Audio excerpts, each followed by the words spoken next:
नमस्कार। कांग्रेस वालों ने कल एक शरारत करी और वो शरारत इस लिहाज से है कि अगर इंडी अलायंस की बैठक हो रही है और उस बैठक में कोई रिकॉर्डिंग की जानी है तो रिकॉर्डिंग सभी नेताओं की होनी चाहिए, उन सबकी जारी की जानी चाहिए थी। जैसे कि अभी एनडीए गठबंधन ने मोदी जी का सम्मान किया सबसे लंबे समय तक प्रधानमंत्री बने रहने का, तो उसमें सभी के विजुअल्स जारी हुए। अमित शाह ने क्या कहा, मोदी जी क्या बोले, सब जारी हुए हैं। लेकिन इंडी अलायंस की बैठक में ममता ने क्या कहा, सोनिया ने उनके बारे में क्या कहा, खड़गे ने क्या, तेजस्वी क्या बोले, अखिलेश क्या बोले, किसी ने जारी नहीं किया था। लेकिन राहुल गांधी और उनकी टीम जो शरारत करती है, उनकी शरारत यही है, इसी वजह से इंडी अलायंस चलता नहीं है। इन्होंने शरारत क्या की कि राहुल गांधी को इस इंडी अलायंस की बैठक का हीरो बनाते हैं। कैसे हीरो बनाते हैं? ममता बनर्जी तो वल्नरेबल है, इस समय बहुत खराब हालत में है। उनकी पार्टी सत्ता से बाहर है, टूट रही है, बिखर रही है, खत्म हो रही है। बढ़िया मौका था, नीतीश कुमार पहले ही बीजेपी के साथ हैं, तो कोई बड़ा नेता टिकता नहीं है इंडी अलायंस में राहुल गांधी के सामने। तो राहुल गांधी को एक बार फिर से 2029 के लिए प्रधानमंत्री पद पर लॉन्च किया जाए कि ये साहब इंडी अलायंस का चेहरा यही होंगे। और एक ऑडियो जारी किया गया, जैसे राहुल गांधी बैठे हुए हैं और राहुल गांधी ने समझ लीजिए कि इस तरीके से अपना मोबाइल रख के अपनी आवाज रिकॉर्ड कर ली, या किसी और ने, जो भी वहां पर लोग मौजूद थे, कांग्रेस के लोगों ने ही उस बैठक का आयोजन किया था, किसी ने उनकी ऑडियो रिकॉर्ड कर ली। उस ऑडियो को जारी किया गया है। आपने देखा होगा कि अक्सर हम कोई स्टिंग ऑपरेशन देखते हैं, उस स्टिंग ऑपरेशन में होता है कि दो लोग आपस में बात कर रहे हैं, तो उनकी जो ऑडियो है उसको एक विजुअल लगा करके जारी कर दिया जाता है, और उसमें एक वो क्या करते हैं, वो एक वाइब्रेशन से वाली इमेज चलती रहती है। इस तरह की एक वीडियो बनाई गई है और उसको राहुल गांधी ने अपने यूट्यूब चैनल पर डाला, और मैं इसकी आपकी तस्वीर दिखाता हूं। इस प्रकार की वो वीडियो जारी की गई है, दिखाइए जरा इसको। ये इस प्रकार की है और इसको अब मैं प्ले करता हूं, सुनिएगा इसमें राहुल गांधी क्या कह रहे हैं, थोड़ा सा सुनवाऊंगा आपको। नमस्कार। 8 जून को इंडिया गठबंधन का नेतृत्व दिल्ली में मिला। ये रहा उनको दिया हुआ मेरा भाषण। मैं चाहता हूं ये आप भी सुनें। मैं आज यहाँ आप सभी का स्वागत करता हूं। यहाँ आने के लिए धन्यवाद। कई साल पहले मेरी एक बहुत अच्छे दोस्त से बहस हो गई थी। मैंने उससे कहा कि तुम जो कर रहे हो वो अनफेयर है, और उसने मुझे जवाब दिया, दुनिया अनफेयर है, इसकी आदत डाल लो। आज कांग्रेस पार्टी के बारे में जो बातें कही गई उनका जवाब देना मेरा काम नहीं है। मेरा काम तो शैव परंपरा की तरह सब कुछ पी जाना है, नीलकंठ की तरह जो सारा जहर पी जाते हैं। आप और जो कुछ भी कहना चाहें, मेरी या कांग्रेस पार्टी की जो भी आलोचना करना चाहें, हम उसे स्वीकार करेंगे, चेहरे पर मुस्कान के साथ खुशी खुशी स्वीकार करेंगे। हम आपको खुश करने की कोशिश करेंगे, क्योंकि हमारी भूमिका मूल रूप से आपकी भूमिका से अलग है। मैं ये बात अहंकार में नहीं कह रहा हूँ। जैसा कि आप में से कई लोगों ने कहा है, हमारी भूमिका आप सभी को प्यार और मोहब्बत के साथ एकजुट करना है। मैं 2004 से कांग्रेस पार्टी का सांसद हूं, जब मैंने अपना पहला चुनाव लड़ा था। हमारी पार्टी का संगठन भारत की बाकी सभी पार्टियों से बुनियादी तौर पर अलग है, और मैं ये बात पूरी विनम्रता के साथ कह रहा हूं। क्यों?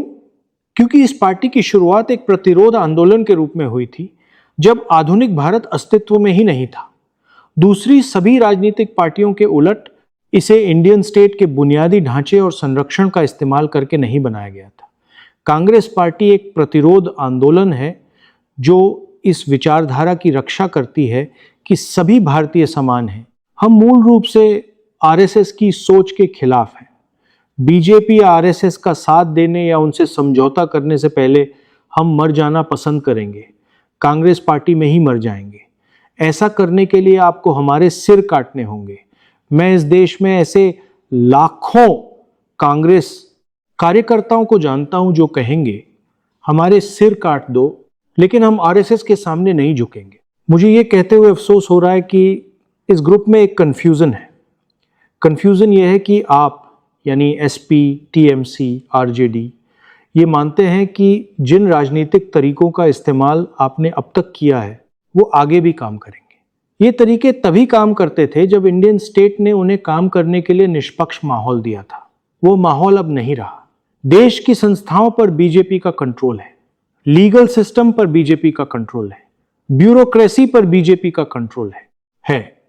इंटेलिजेंस एजेंसियों पर बीजेपी का कंट्रोल है, यहां तक कि चुनाव आयोग पर भी बीजेपी का कंट्रोल है।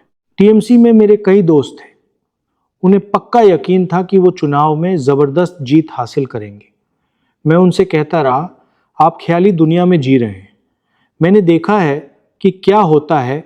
मैंने ये गुजरात, मध्य प्रदेश, छत्तीसगढ़, हरियाणा और महाराष्ट्र में देखा है, और फिर भी आप में से कई लोग अभी भी मानने को तैयार नहीं है। कांग्रेस संघर्ष करने वाली पार्टी है।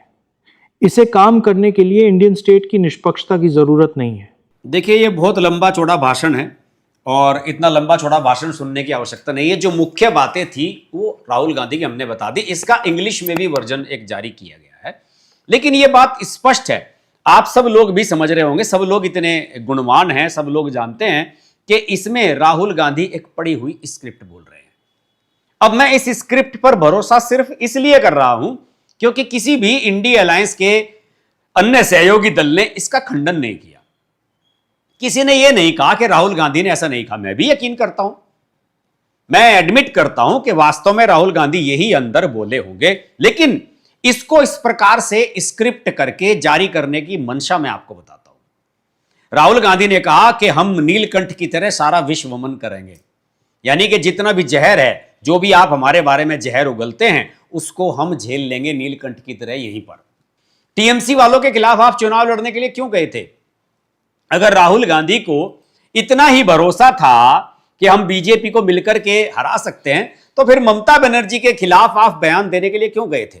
ममता बनर्जी को अकेले लड़ने देते, कह देते कि हम कांग्रेस के प्रत्याशी या कम्युनिस्ट दलों के जो प्रत्याशी हैं वहां पर नहीं उतारेंगे उनके सामने।